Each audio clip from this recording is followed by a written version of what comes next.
Uriarte Andrea, eskerrik asko. Eta guain gure hurrengo izlari nagusiarekin jarraituko dugu. Konputazio kuantikoko munduko laborategia handienaren burua da Dario Gil, IBM-ren presidente ordea eta IBM Research Divisioaren zuzendaria. Konputazio kuantikoa garatzen duen ikerketa divisionarena, hain zuzen ere. IBM Research cuenta con... IBM Researchek 3.000 zientzialari baino gehiago ditu 6 kontinentetako 12 laborategitan banatuta. Bere helburua etorkizuneko informatika gidatzea da, adimen artifizialaren eta konputazio kuantikoaren aurrerapenek markatuta. Horixe da, hain zuzen ere, hitzaldi honen izenburua, konputazio kuantikoaren etorkizuna. Ongi etorri, Dario Gil jauna.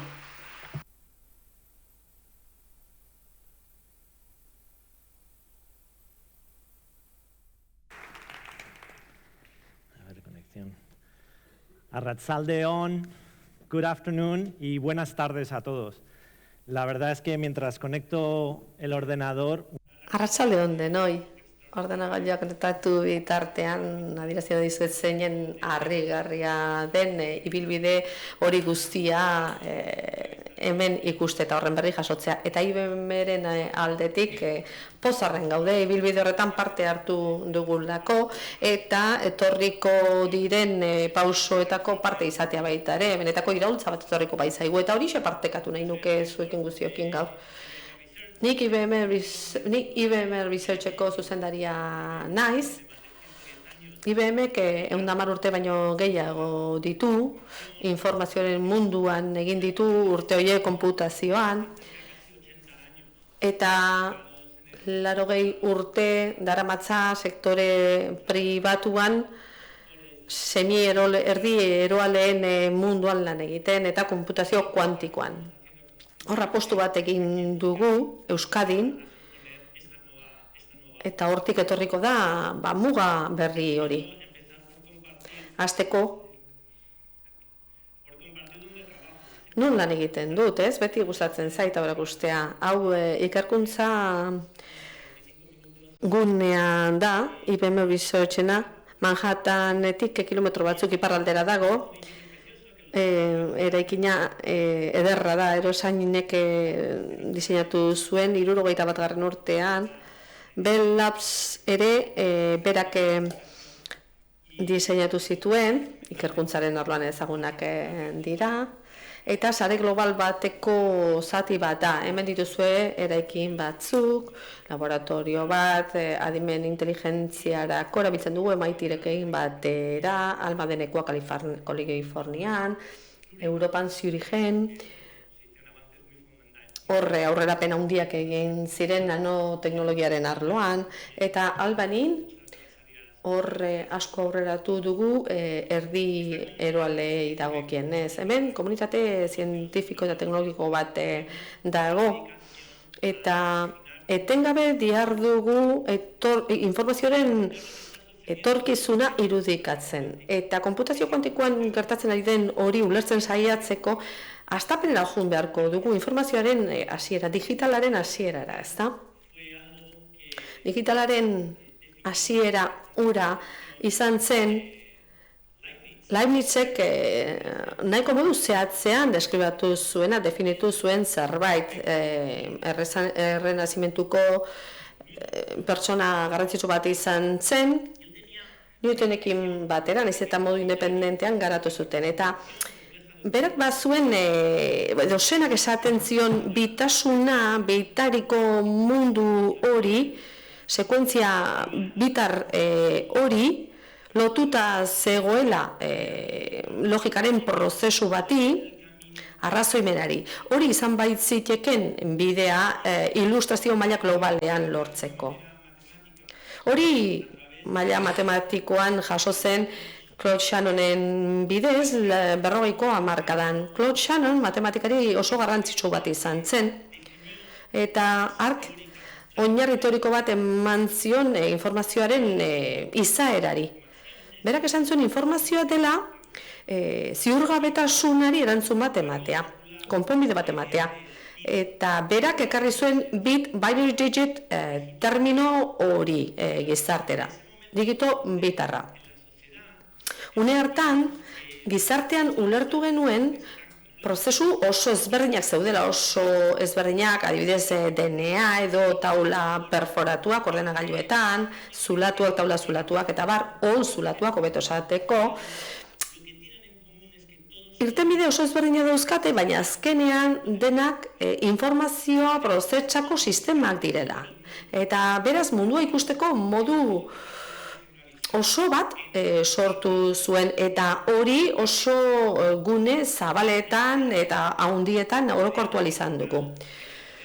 Ideia horretatik abiatuta, nola kodetu dezakegun munduaren konplexutasuna zeroak eta batak erabiliz, hori etorri izan beste osagarri batekin, erdi eroaleekin, transistoreekin eta Mooren legearekin.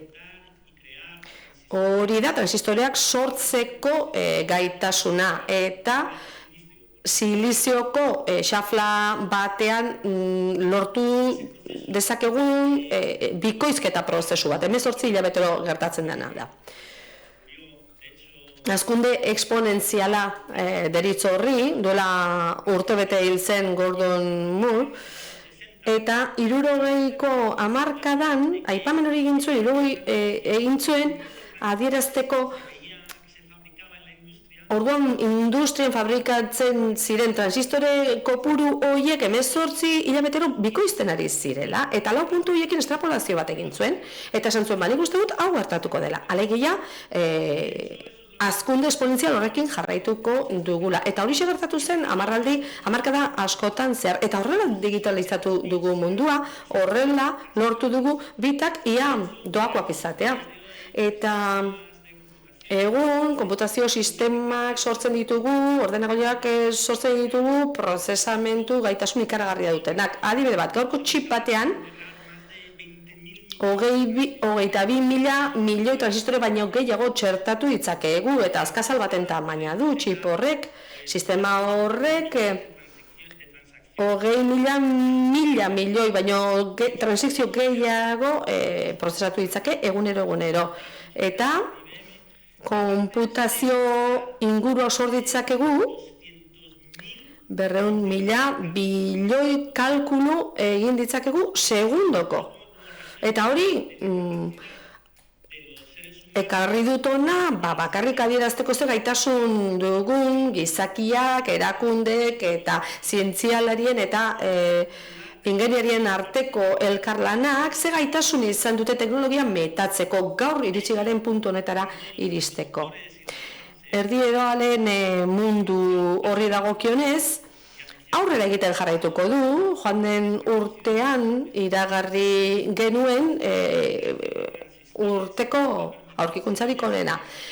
Transistoren belaunaldi berri bat, aurrera eramango gaituena.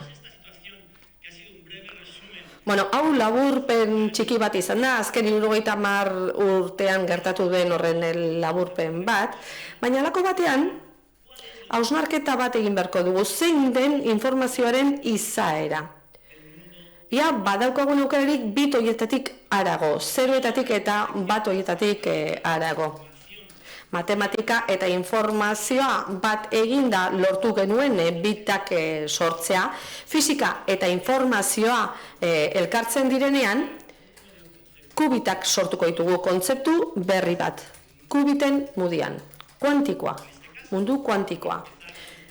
Kasu honetan, zenak lagunduko digu ikusten ez gaudela hor mugatuta zeroak eta batak erabiltzera. Hemen ezkerreko irudi horretan ikusten duzue digitalaren irudikatze bat, esfera bat ikusiko dugu, hor zero baten posizioa ikusiko dugu, iparpoloa eta bataren posizioa izango litzateke egopoloa. Baina kubiten munduan egoerak gainjarrita egon daitezke esfera horretan, puntu gorri horiek kokagan ditzake esferaren edozein puntutan, ekuatorean adibidez, non kombinazio lineal bat emango litzaken zeroena eta batena. Gaitasun horrekin, mundu kuantikoan, gainjartzeak esplotatuko ditugu, edo jorratuko ditugu, eta hor beste kontzeptu garrantzitsu bat ere egongo da, elkar lotzearena. Horren ondorio bat izango da, ezin dugula konputazio kuantikoa ulertu, konputazio klasikoaren luzapen moduko bat, Mooren legearen luzapen baten antzeko zerbait. Ez, lehenbiziko aldia da, konputazioaren kategorian horrelako beste adar batzuetatik jotzea ikusten duguna. Etorkizuna izango da, konputazio klasikoaren, denok ezagutzen dugun horren, eta konputazio kuantikoaren arteko lotura bat. Eta hor, zenbait gaitasun sortuko dira, mundu klasikoan aurkitzen ez ditugunak. Eta zeintzu dira aukera horiek? Ordenagailu klasiko oso aurreratuak dira, baina konplexutatea dagokionez, arazo sinpleak besterik ez dituzte konpontzen. Ez dira guretzat errazak izaten edo sinpleak, baina bai, ordenagailu klasikoetan erabiltzen ditugun kalkuluak, hor erabiltzen ditugun baliabideak ez dute hazkunde esponentzial bat eukitzen. Eta galdetuko diazue, baina aldagaien kopuru esponentziala da ba munduko azaroetan, erantzuna da, baietz. Arazo asko daude munduan oso garrantzitsua direnak, horien artean naturaren simulazioa, prozeso kimikoak, optimizazio arazoak, edo arazo matematikoak oso garrantzitsua direnak, faktorizazioa adibidez, non aldagaien kopurua, ordenagailu klasikoak erabiliz, esponentziala den. Eta beraz, ez da egingarria. Egin dezakeguna da, soluziora hurbildu. Baina konputazio kuantikoaren kasuan, hor bai, egin daiteke, kalkulo zehaz bat egin daiteke, eta ez hurbilpen soilak. Adibide bat ekarriko dizuet. Faktorizazioaren arazoa adibidez. Oso garrantzitsua da. Hori baita oinarria enkripzio egiteko. Gure inguru digitaletan. Ziurtatu nahi baldin badugu, adibidez, bankuen informazioa fidagarria dela eta inor ez dela tartean sartuko, inork ez duela bidean hartuko. Ez dakit, medikuek emandako informazioa eta bar, zer egin dezakegu? Zifratu programa sor dezakegu, hor bi gako pribatu izango ditugu, P eta Q, bi zenbaki pribatu dira horiek, eta horien biderketa da gako publikoa. Eta arazorre garrantzia handia doka munduan. Hemen biderketa bat egitea, oso eraginkorra da ordenagailu tradizional batean, baina ez ordenagailu kuantiko batean, ez? Adibidez, testu inguru horretan, ordenagailu klasiko batek askoz azkarrago egingo du bikerketa lan hori. Baina beste norabidean mugitzen baldin badera. Alegia, ni produktu ematen baldin badizut. Demagun, bi zenbakiak 3 eta 5 direla. 3 bider 5 eta 15 dira. Biderketa hori oso eraginkorra da, ikuspegi klasiko batetik. Baina ni produktu ematen baldin badizut, ez? Azken emaitza, 15 izango litzateke kasu honetan, esango dizut, ze bi zenbaki, lehen zenbakik sortzen dute emaitza hori. Zenbakia oso handia baldin bada, esponentzialki oso zaila da hori ordenagailu klasiko batek aurkitzeko. Beraz, asimetria hori esplotatu nahi dugu. Ze zaila edo ze erraza den emaitza biderkatzea, baina ez zaila den kontrako norabidea. Beraz, ordenagailu kuantiko bat hobea da, azkarragoa da, segun arazoaren arabera. Eta arazo egokiak aurkeratzen baldin baditugu, hor abantaila esponentzialak lortuko ditugu. Gaitasun esponentzial hori nondik dator? Propietate fisiko batetik, kuantikoaren mundutik. Elkarlotze kuantikoa. Eta behar bada hori ideia sofistikatuenetako bat izango da fizikaren munduan, ez da ulertzen erraza, baina, hurbilpen bat egingo dugu, esperimentu erreal bat egingo dugu. Joan den urtean, aitortza bat jaso bai zuen fizikarien Nobel saria, eta behar bada, horrela ez ulertuko ditugu. Schrödingerrek nola definitu zuen elkar lotze kuantiko hori? Osotasunaren ezagutza hobearen baitan ez dago ezinbestean parte bakoitza ondo ezagutzea. Alegia, zati bakoitza ezagutzeak ez digu emango osotasunaren ulermena. beti ere elkarlotze kuantikoari buruz ari gara. Esperimentu bat ekarriko dut ona. Eta historio labur bat kontatuko dizuet, ulertezazuen zer gertatzen ari den. Eta gero emaitza ezagutuko dugu, ez kezkatu. Gero azalduko dizuet zer gertatzen ari den hemen. Baina programa bat abian jarrituko dut, eta horrek New Yorkeko ordenagailu kuantiko batekin lotura egingo du, eta horrek emaitza bat emango digu, eta hori azalduko dizuet, gero.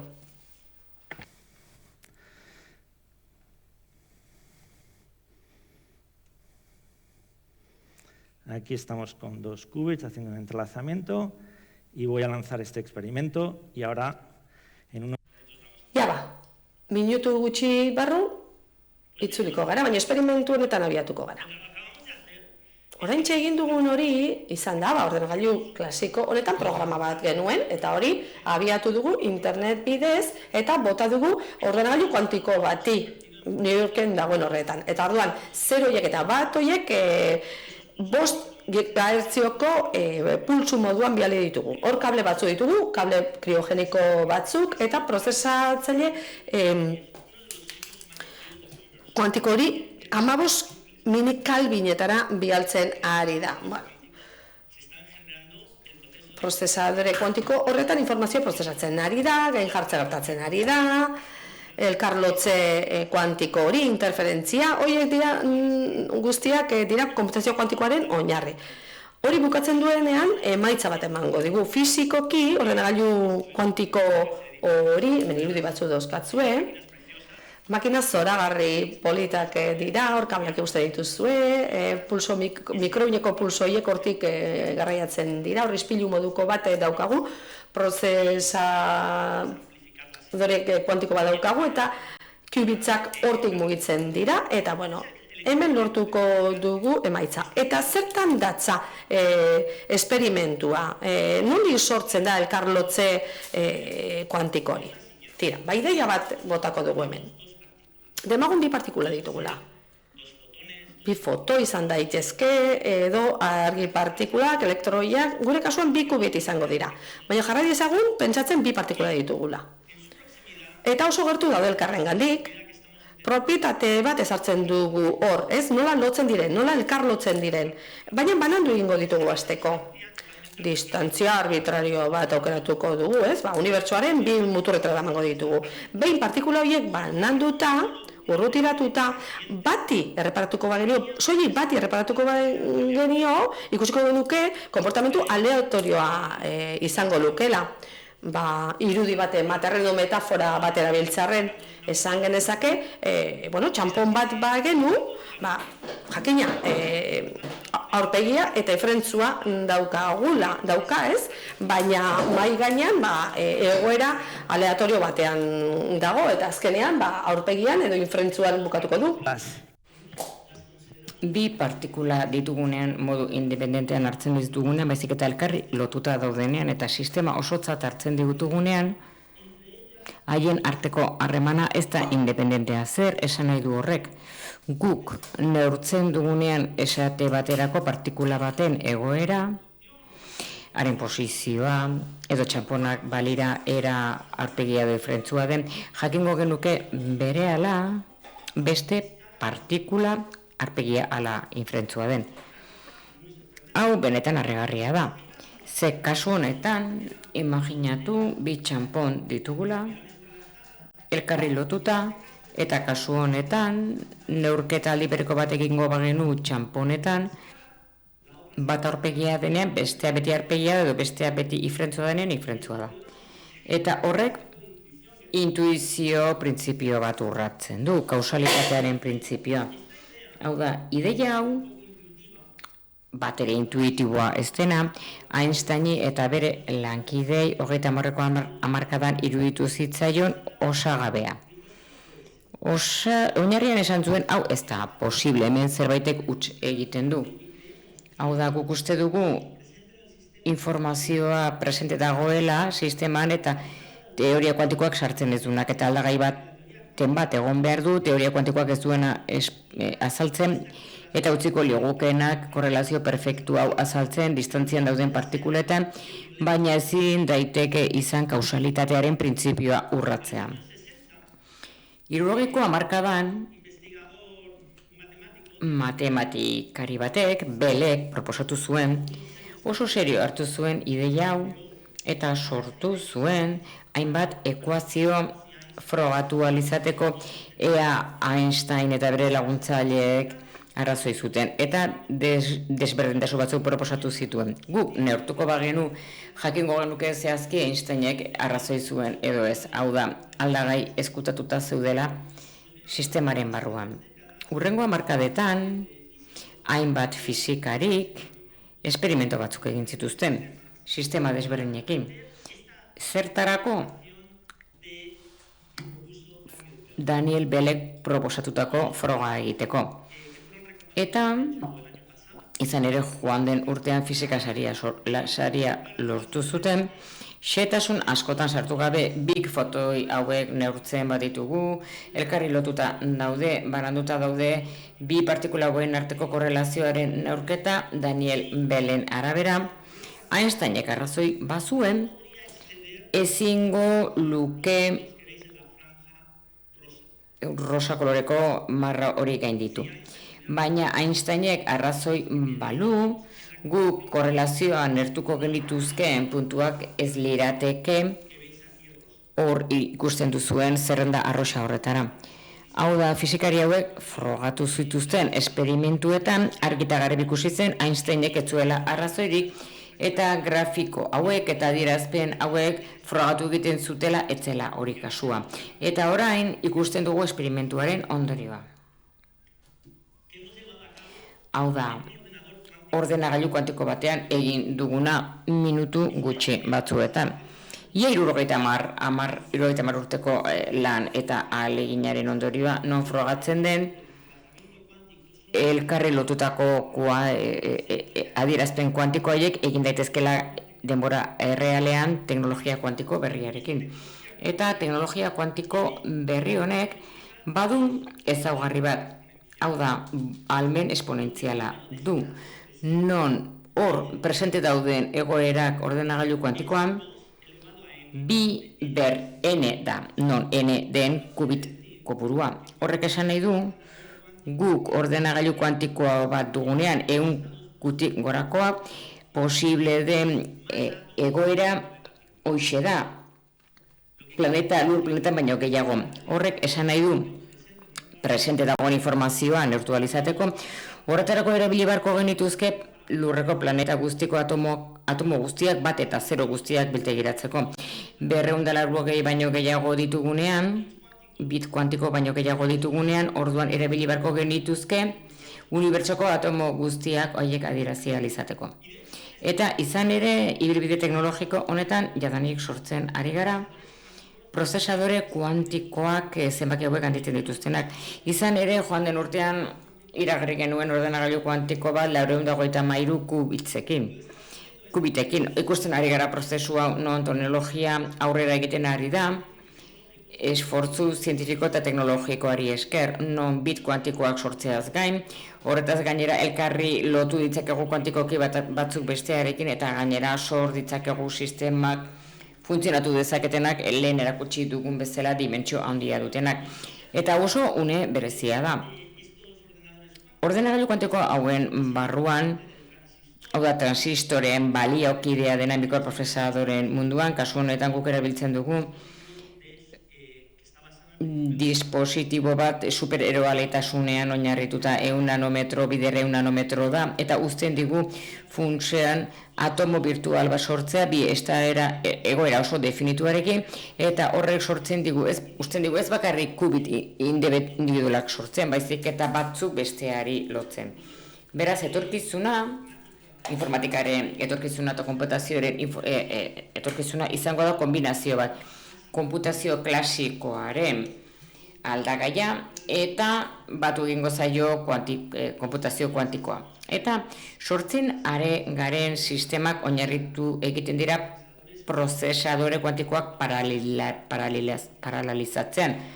Lehendabizi informazio klasikoa ere biliko dugu eta laster informazio kuantikoa erantziko diogu eta sortuko ditugu sistema handiak non ustiatuko egingo dira kalkulako ahalmenak errendimendatuko konputazioarekin lortu dugunak eta prozesadore kuantikoak erantziko diogu lege berezi hauei erantzuten dietena izaera esponentzial hauekin hainbat arazoetarako guztiz tratatu ezin direnak ikuspegi klasikotik. Eta hauxe da hurrengo ordenagailu kuantikoen belaunaldia. Hau da, orain eraikitzen ari garenak Estatu Batuetan, eta lehen sistema operazionala izango dugu azaro honetan, hilabete gutxi barru. Eta hau da komentatu duenaren isla. Hainbat prozesadore klasiko eta kuantiko batera izanik lanean modu eraikitzaile batean. Izan ere sistema hauek modulu gisa egin ditugu. Horrela zabaldu ditzakegu eta konputazio sistema kuantiko handiak sor ditzakegu. Etorkizunean aurreratzen dugu 100.000 kubit baino gehiago izango dituzte batzuk besteekin batera lanean. Eta beraz, erronka asko landuala izango ditugu, gizarte bezala ditugun erronkak, hau da guk modelatu eta simulatu badezakegu natura hobeto, orduan soluzioak sortu ditzakegu guk ditugun oinarrizko arazoen aurrean. Hau da ongarri berriak sortu, nekazaritza hobetu dezaketena gure gizarteetan, eta katalisi prozesu berriak, prozesu industrialetan, gainera aurkikuntza berriak egin ahal izango ditugu fisikaren eta zientziaren munduan energia altuetan, gainera hobetu egingo ditugu guk behar ditugun bateriak, elektrifikazioa prozesatzeko automobilaren sektorean eta garraioaren sektorean, eta baita ere material berriak sortuko dira, ustelduko ez direnak, erdolduko ez direnak, automobilgintzan eta baita ere espazioontzietan, botiketan ere erabilia izango ditugu, bakterio zepa berri aurre egiteko. Beraz, prozesu fizikoak simulatzeko sistema lotuta dago gure gizartearekin eta teknologiarekin. Eta baita ere azpimarratu nahi nuke, zergatik emozionatzen duen sektore honek, hau da komunitate zientifiko berri bat sortu delako.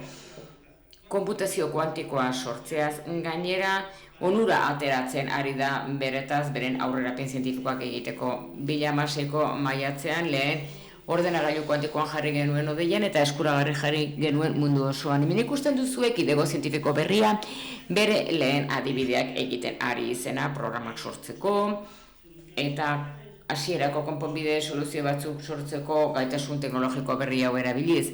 Kidego hau esponentzialki hazi da eta 1,5 milioi erabiltzaile baino gehiago ditu, non 2.000 argitapen zientifiko baina gehiago sortu dire gaitasun teknologiko berri hori erabiliz. Eta uste dut energia hau, ikasleen energia hau, ikertzaileen energia hau, irakasleena ere bai, ikusten dute ahalmen hau, eta desiatzen daude beren gaitasunak bultzatzeko eta bere ekoizpen zientifikoa areagotzeko. Eta bukatuko dut, hasi naizen tokian, hau da, zelankidetza ezarri dugun hemen Euskadin.